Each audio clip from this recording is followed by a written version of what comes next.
Hello everyone. Let's begin with our next topic on risk assessment. We have seen how to assess the risk. We started how we can quantify the risk by using the probability and the impact in terms of financial terms. So, we will see today some other risk matrix. So, whenever we talk about risk, we have seen that we have already differentiated uncertainty and risk. But whenever we talk about this risk, so we usually take help of statistical measures which measure the variation, or you can say dispersion, right? So variance can be a good measure, to see that how much variation is there in the data from the mean or maybe from the average, right? So risk definitely represent the form of variance, but uh, the when we talk about risk, we are mostly interested in the you can say the uh, adverse effect, or the unwanted portion of variance.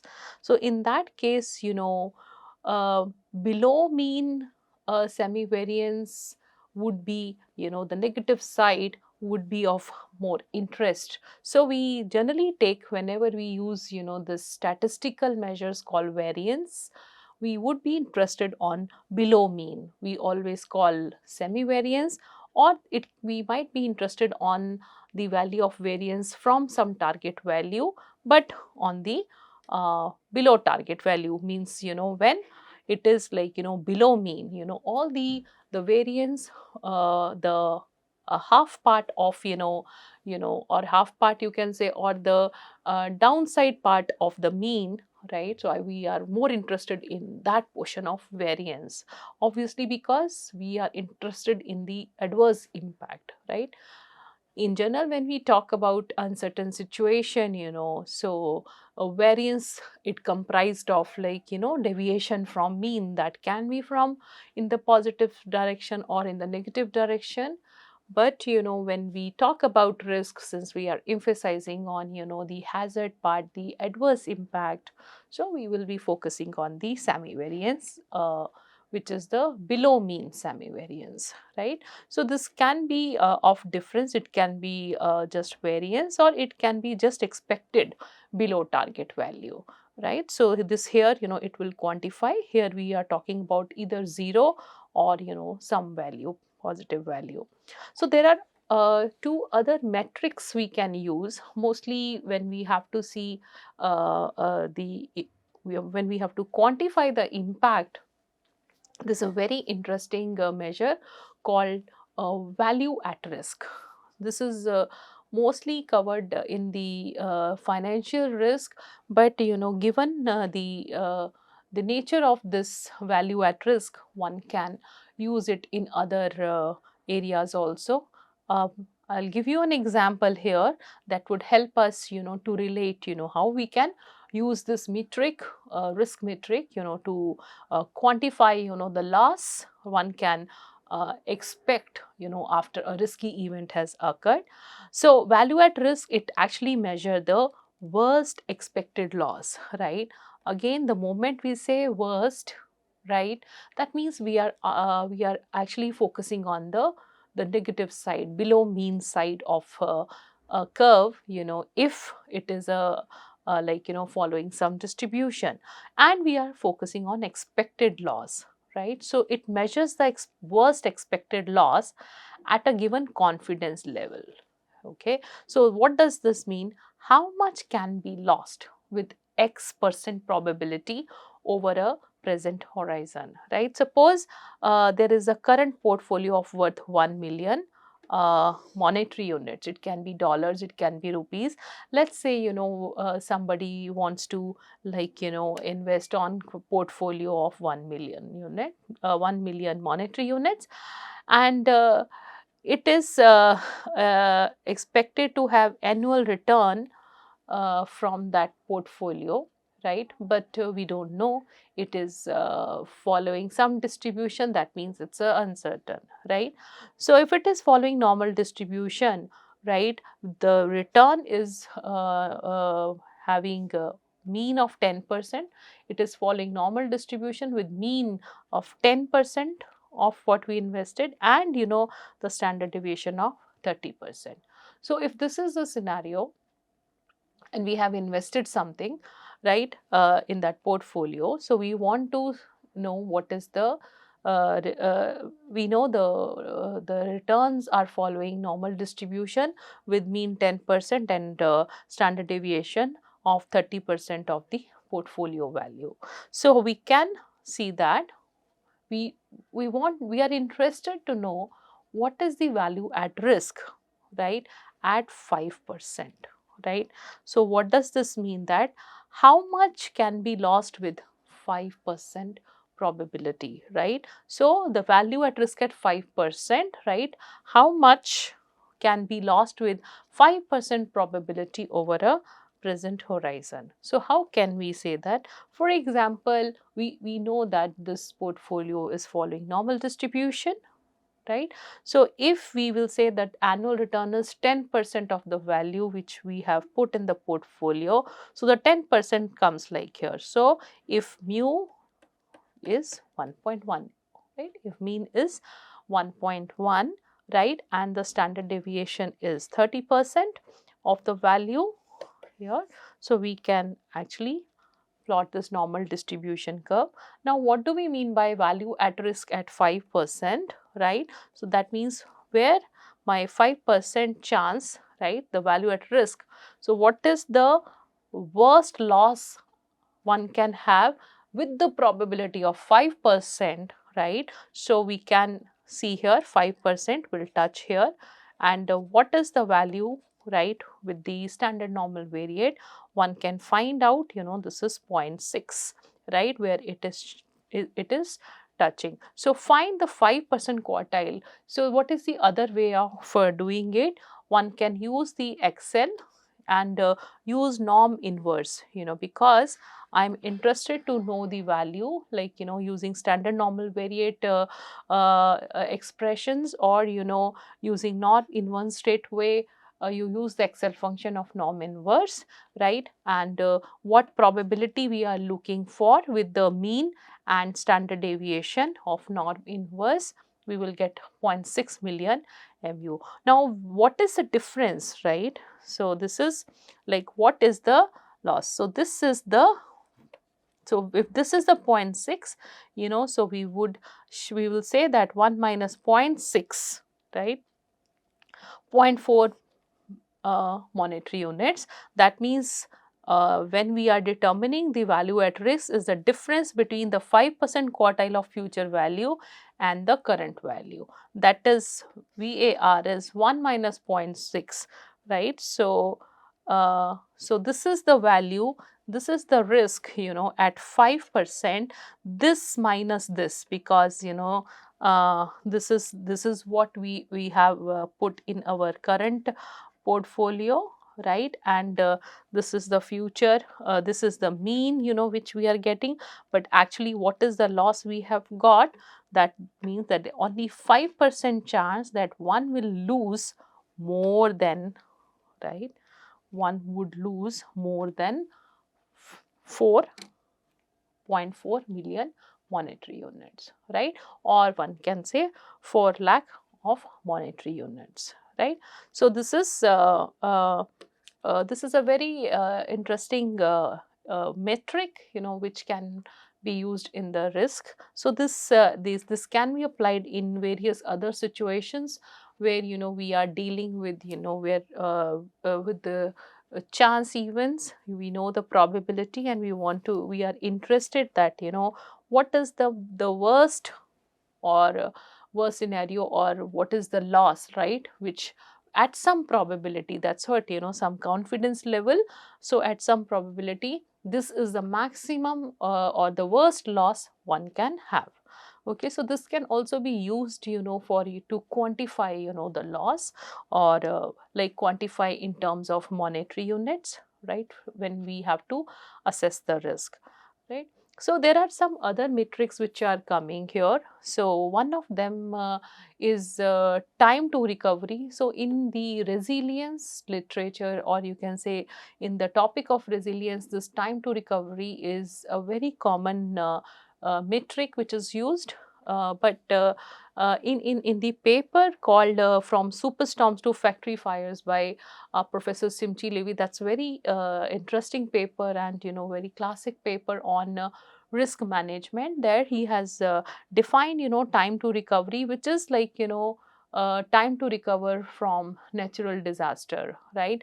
Means how long it takes for any organization or any entity to reach full operating system, right, to become fully functional after a disaster has happened, right? So that means like how quickly we would recover, how quickly we will be able to come back to our maybe the original, or maybe the current or the before disruption situation. So this is called time to recovery. So this is very commonly used metric now in context of supply chain. Now supply chain is like it can be seen as a supply network. So how this metric can be used in the supply chain context, we can have this time to recovery. We will see how time to recovery can be seen in the supply chain network or supply network. We would also see that how we can come up with another measure, right, which is mostly used along with time to recovery, something called risk exposure index. Okay, so we already know that time to recovery is like how quickly we would become functional after disruption has happened. Okay, but how this can be used in the supply network, right? So here we can see, like, if we are talking of supplier and buyer situation, right? There is a supplier buyer, right? And we would see that in whole supply chain, this buyer is like getting supply from some suppliers, right? Now when we talk about risky situation, and we are doing this course in the context of supply chain. Okay, so that means if this buyer is one of the node in the whole supply network, how that network would look like. The immediate suppliers who are supplying to, let's say, buyer is our focal organization. Okay, keeping this as a base, right? Suppose we have our first tier supplier, tier 1 first supplier, tier 1 2 supplier, tier 1 3 supplier, supplier number third 3. That means suppose there is a network where these are the tier 1 suppliers to the buyer, right? And there are 3 suppliers, right? They are directly, and we can say that further this supplier is getting supply from tier 2 supplier, and this is the tier 2 supplier for this, right? And this can be tier 2 supplier, but this can be again the second supplier, right? And so on, even he or she might be supplying to this. So likewise, there can be a complete supply network. Now how time to recovery measure can help us to assess the risk, to measure the risk, right, for the buyer. Suppose something goes wrong, right? Something goes wrong here. Here in the some disruption has happened, probably floods or earthquake with a very severe condition, right? Something has happened, right? So now what this time to recovery and risk exposure index, right, how one can capture both, right, to actually assess the risk for an entity or for whole supply chain. Okay, so what we can do is we should be knowing the whole network, and all the nodes. This is a node, this is the node, all nodes in the supply chain, like who would like to be assessed for the risk. Okay, and then when this disruption happen, whenever this disruptive event happen, we would try to measure the time to recovery. What is time to recovery? How long it takes for an organization to reach full operating system. Suppose some disruption has happened here as the second tier 2 supplier. So suppose there is a major disaster has happened, like very severe floods have come, which has actually spoiled everything. This is suppose a very big manufacturing plant, it cannot manufacture anything. So we would say that and company has analyzed that the TTR for this node is, let's say, 21 days. What does this mean? That it will take 21 days for this node to recover. Okay, now if any risky event has happened here, right, so we would see, like, how this risky event would, which is originate from any node, how this risky event will impact the performance of other nodes and that node, right. So one thing very interesting, this paper has proposed that uh, we most of the times we emphasize on categories of risk, source of risk, right. So many a time it is very difficult to list down all the types of risk. So the other idea is that rather than listing down the risks, rather than categorizing the risk, can we focus on the impact, right, the consequences. Okay, so no matter what is the source and cause of risk, if we will be able to analyze if some risky event would happen, how it's going to impact, right. So I think whether it is earthquake, whether it is fire, or whether it is a strike of workers, right. So no matter what is the cause of risk, but how it's going to impact. The impact can be like, a factory is shut down for 5 days. Now those 5 days, if no production, no revenues. So the revenues which could have been earned by producing for 5 days, that would be the impact, right. So this tool is mostly emphasized on the impact. So one can say that the performance impact, PI, right, let's say because of this 21 days of shutdown, this supplier will lose some 100 million of rupees, right. So if it is Indian rupees, right. So just for example, if this is the thing, so now we will say that now how this risky event has impacted the next node. Next node is dependent on this node, definitely. Now what would be the TTR of this, right, time to recover. Now this node, given the risky event has happened, probably this node would not face this impact immediately, right, or maybe it will take different time, different number of days than the other node to recover. The reason being, this entity might have stock up of the parts which was supplied by the supplier, right. So probably they could manage for 1 week, right.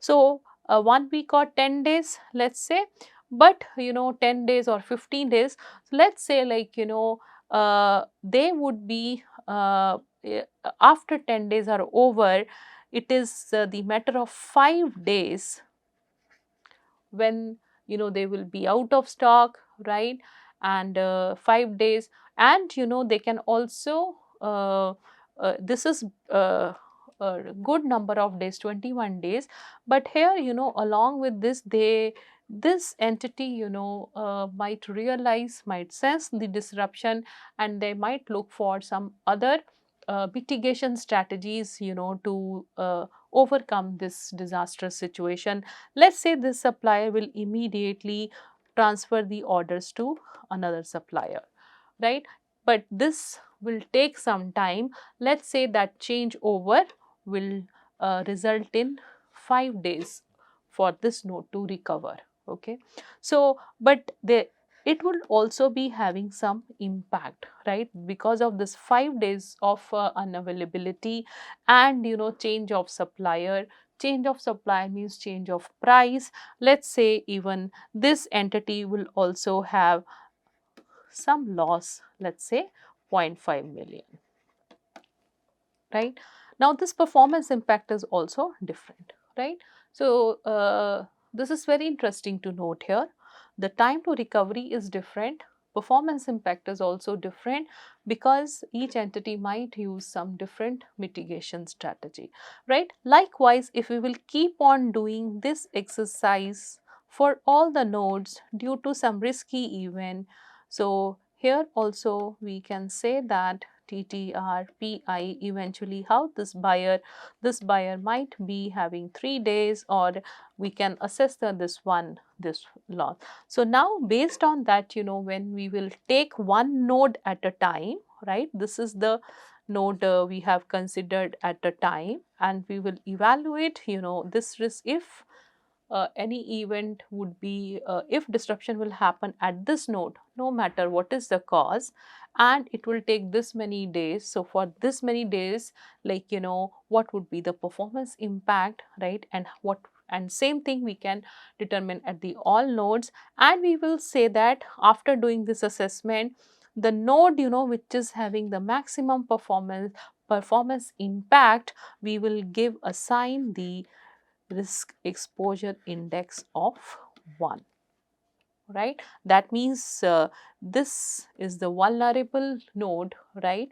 It has will get the risk exposure index, and this we can again know, though it is subjective but it is relative, like this can be some 0.6.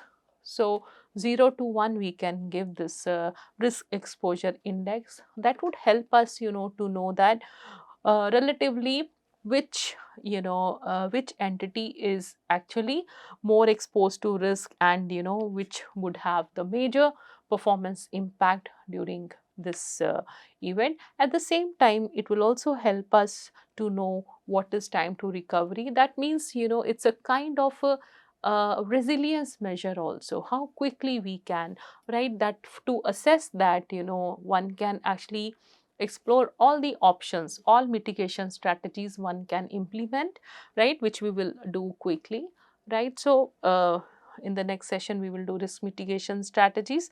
So one can adopt that, and after that one can see any disruption happen at one node, how it's going to impact the performance of every node, and then we can assess risk exposure index. This is another assessment thing. And other than these are the risk metrics one can use. The revenue loss, one can use the loss of production and then convert into monetary units.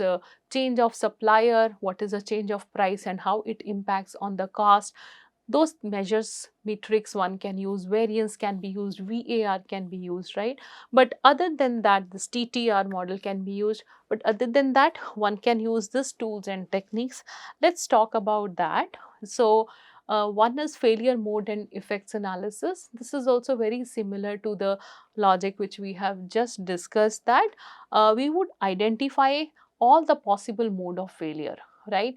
Take all the activities of supply chain. If we want to focus on supply management, see what are the activities which are involved with the suppliers, and which activity might fail, right. We will systematically identify all the ways in which failure can happen, right. All the elements which can leads to failure, right. It can be the bad quality, it can be the inconsistent quantity, or maybe some delay has happened, some theft case have happened. We will list down all the possible ways in which this failure can happen, right. Now for each kind of failure, right, we can have consider for each potential failure what is the probability of occurrence. So we can actually assess that in the past, uh, what how many times we have faced that situation. So that will give us probability of occurrence. And what is the severity, right. If supplier was not able to send the products on time, so one day delay, how it has impacted the consequences, how severe it is, versus if some disruption has happened to the supply premises, right, or some truck has met with an accident, then what would be the delay, what would be the severity, right? And then what is the likelihood that the mitigation action be taken before the failure becomes critical. This is very similar to detectability. So this using OSR, when we will multiply, we will get the risk priority number. If your occurrence of any failure event, we can give a score of 1 to 10, we can give score to severity and consequence from 1 to 10, and then so how quickly that remedial action can be taken. So multiply all these three scores will give us the something called risk priority number. Now you see that we have got another measure of measuring the risk.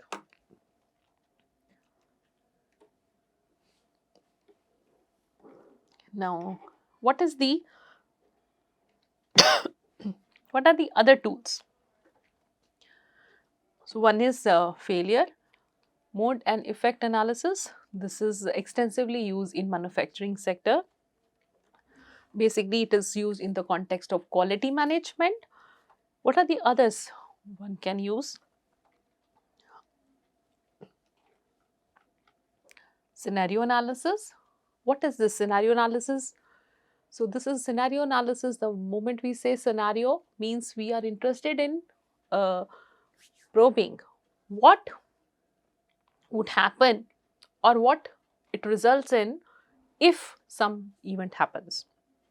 Means it analyzes the possible effects of series of decisions, and many experts they construct likely series of decisions and set of plausible future conditions that might follow the series of these decisions which have been discussed in first instance. Then analyze all future conditions lead to adjusting the decision to result in set of reasonable decision that will probably give the desired results, right? So you generate a scenario which is nothing but what if analysis, right? What if this will occur? It is what if this situation would happen, it might result in this future condition, this future condition, this future condition. Then analyze all those future conditions, right? And then see what is a probable result, right? So can we have a mitigation strategy, under this, what mitigation strategies one can have, and to resolve this, to apply that mitigation strategy, this can be the money invested, cost invested, whether one should go for it or not. So we can do our scenario analysis to that extent. Another is simulation. Again, we can use this as a quantitative analysis of event. So this is like, simulation is handy, very handy when we have to mimic the real situation, right? By using computer model, right, we can imitate. Okay, we can actually explore different options, right, for operations without disrupting the real operations. Okay, one can see that. For example, we really want to simulate a scenario when there is a global supplier and there is a issue of exchange rates. So one can really simulate if the exchange rates would go like from this range to this range, right? And if we want to use probabilities also with them, we can run various kind of like simulation runs, right, to determine like what is the expected impact possible in future. So all the real life things, real operations, we can mimic in the form of simulation, right? So that is also one tool one can use. Another is a network model, because we know supply chain entities, they represent a network. We have just seen in the TTR example, right? So we can use the graph theory and network flow problems, like just like we have done TTR, right? Similarly, if we have a network, we can take out one node at a time and see how it is going to impact. Take out one node means if that node will not be able to fulfill their requirements, right? In that case, how it is going to have impact the other supply chain. There is a ripple effect, there is going to be a cascading effect. So by doing that, with the help of this network, we can see all that, by taking out one node at the time and see how it is going to impact the whole supply chain, right? So this is how various risk metrics can be used to quantify the risk, to assess the risk. Various models, various tools can be used to quantify the risk. Okay. Let's discuss now various risk mitigation strategies. So, we have seen the risk, we have defined the risk, we have seen how we can assess the risk, we know what are the different risk metrics. So, what companies generally do, what supply chain entities, how they manage the situation of risky event, right? What are the options we have to mitigate this risk? So, there are there are many strategies, but mostly adopted strategies can be seen as redundancy or operational hedging, right? Sensing and responding, or being adaptive in supply chain. Okay, so when we talk about redundancy itself means that having some kind of backup, right? Or some kind of duplication, right? Or keeping reserves or buffering, right? So we have some backup, right? That's what redundancy means. So all these strategies, like which are similar to that, like operational hedging by buffering, so companies, they keep safety stock, they keep buffer stock, so that they can use it at the time of risky event, or they reserve it, keeping they reserve the they keep some reserves, like oil and gas industry. Many companies, like this have been a strategy throughout in US, like have stores and stores of oil, right? So that they can handle the risky situation when in future, due to some reasons, there can be lack of supply. So companies, they adopt this strategy to go for multiple suppliers, right?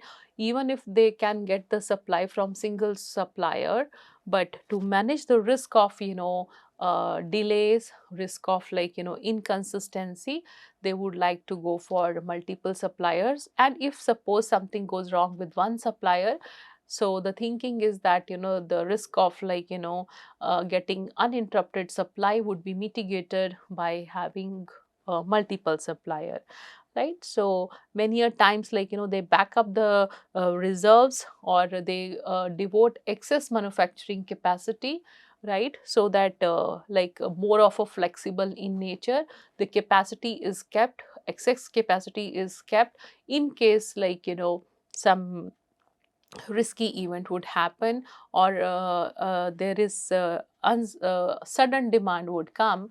So that for example, a supplier can adopt this strategy to manufacture more at the time of sudden rush, or sudden increase in demand. So many a times, companies also adopt um, single supply and multiple supply strategies, both how they can be implemented.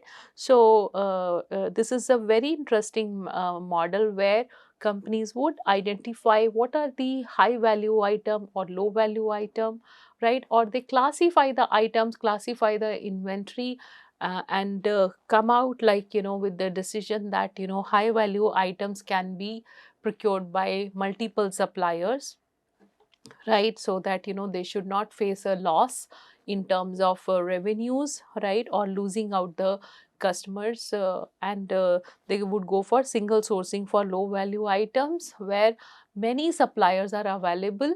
Even in case that single supplier would meet any disruptive event, they can quickly move to substitute supplier. So these are the strategies companies adopt, right? When it comes to the assembly lines, many companies, they train their workers as multi-skilled workers, right? So that's what, when we talk about such things, this is the flexible strategies, like one has to be really flexible to adopt. So you can see that whether it is a supplier or buyer, the risk management has to be done by both the entities, right? Because it's going to impact both if some risky event would occur. So one can be redundancy, right? But one caution is there: when we go for backup buffering reserves, there that definitely help us in meeting the risk of unavailability of product, but at the same time it can lead to another risky situation of the cost increase, right? Because keeping inventory also result in more holding cost, more storage cost, and at the same time for high tech products there is a risk of, like, obsolescence, and new and new technology is coming, so the keeping the goods in inventory is, like, it can be a costly affair.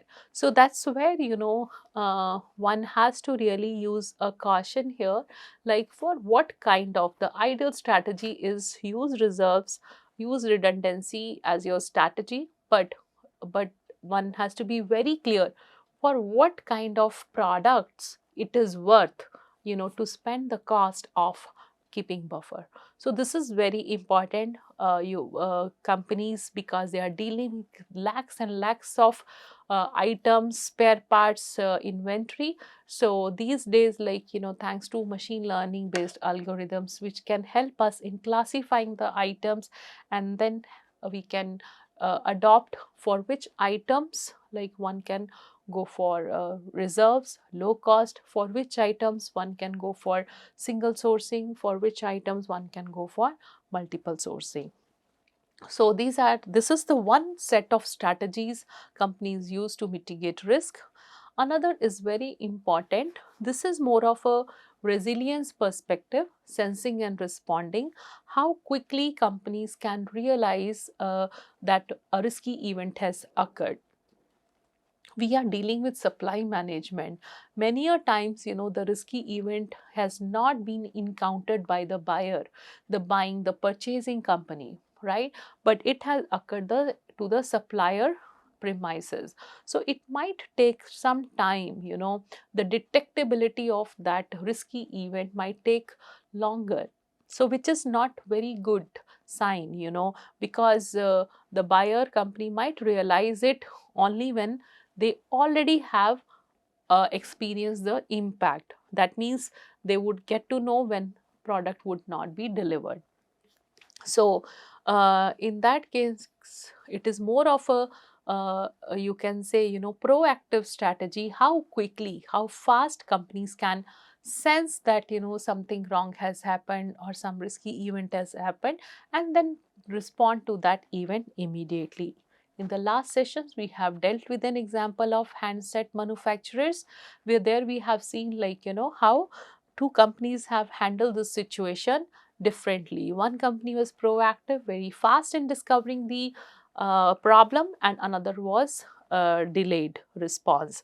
So contingent actions to take after risky event has occurred, if that plan is, the contingency plan is in place, that would be really helpful to respond to this risky situation in a timely manner. Many a times the operational risk is still in our hands, like, in companies hand they can manage, operational risk, but sometimes, some disruptive events, the occurrence of disruptive events is not in our hands. But what we can do is, by having good contingent actions, we can actually reduce the impact, right? We can devise this, we can implement contingent plan to at least reduce the impact. So here, one very interesting thing one can see that is how one can actually, you know, plan for the uh, if possible with the with with the data, if one can plot, if one can estimate what is the performance impact, right? For example, if any disruption has happened and this is the impact, we know that, as the time will pass, right, the thing is that as the time will pass, suppose this is the point when risky event happened, so we know that it will already, like, start impacting, as the time would progress, if, right? So how quickly, a company can discover that some risky event has happened, means, how quickly we can sense that the risky event has happened, and then how quickly, obviously, when we will sense that, it will take some time to respond, right? So that means recovery. So this window should be as short as possible. This is the time when the company would start responding and they would get the risk recovery process in place. So now you see that the faster, however, if it will take longer, like, some if some company will be delaying, in sensing this, this impact, you can say that with time, this impact is going to be high, right? So one can see that if, you will start your recovery here, you will be able to respond, you can implement your contingency plan here, so your impact will start coming down, right? So this is very important to observe, right? So using this as a reference, this this relationship as a reference, one can plan the contingency plans in place. You see that this event is not in our hands, it would happen, but how quickly we would discover it, right? We can sense it and then react on it. It will help us to reduce the impact. Otherwise, you can see that the risky event impact keeps on going. And one more strategy is adaptability, right? It is in general, the companies have to be adaptable to the changes, right? So to adjust to the changing environment, right? So adaptable companies or adaptable supply chains are, like, they are more resilient, towards any risky event. So when we talks about companies, yes, they are adaptable, then they can easily manage, any risky event. But it becomes even more challenging for supply chain and even more important for supply chains, to be adaptable, okay? Because when we talk about supply chains, other than business environment, they have, they have to manage the risky events due to their supply chain entities, right? So here it is very important, because we are now dealing with supplier buyer dynamics, right? So how one can handle such dynamics, okay, by being adaptable. So this is a capability to change, right, in a supply network, maybe due to environmental condition, economical condition, or business condition. So how quickly we can adjust to the changing needs, right? This is only possible if supply chain entities are aligned with the objectives and they better react to sudden crisis situations, like, in a very coherent manner, right? For example, if, supplier one has if supplier has caught up with some risky situation and they cannot like, supply to the buyer, right? So supplier and buyer, if they are really well coordinated, if their objectives are aligned, means, the uninterrupted supply to the buyer is a common goal for both the entities, supplier can quickly transfer the order to some of their other facility and route that orders for the buyers from some other facility, right? So that's where supply chain has to be adaptable, like with the changing condition. No doubt it will come up, it can result in some costly affair.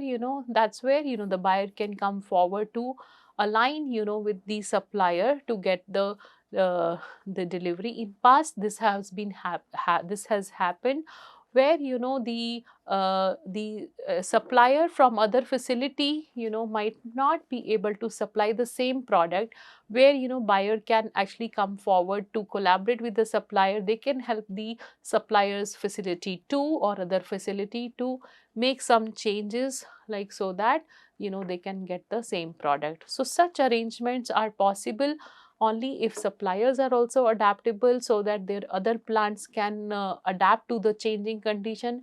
Buyers are also ready to adapt, means they can go to the supplier premises for any help or support. So being adaptive is a very good strategy for the whole supply chain. So this is a very interesting example about Dell Agile supply chain, because after the earthquake in Taiwan in 1999, when all other companies were really stuck, because of the unavailability of shipments of computer components, right? So Dell has done something extremely well. I would encourage, you can read this full paper on AAA supply chain, right? But this is from this paper. You can read that. So with this, we have covered the supply risk management.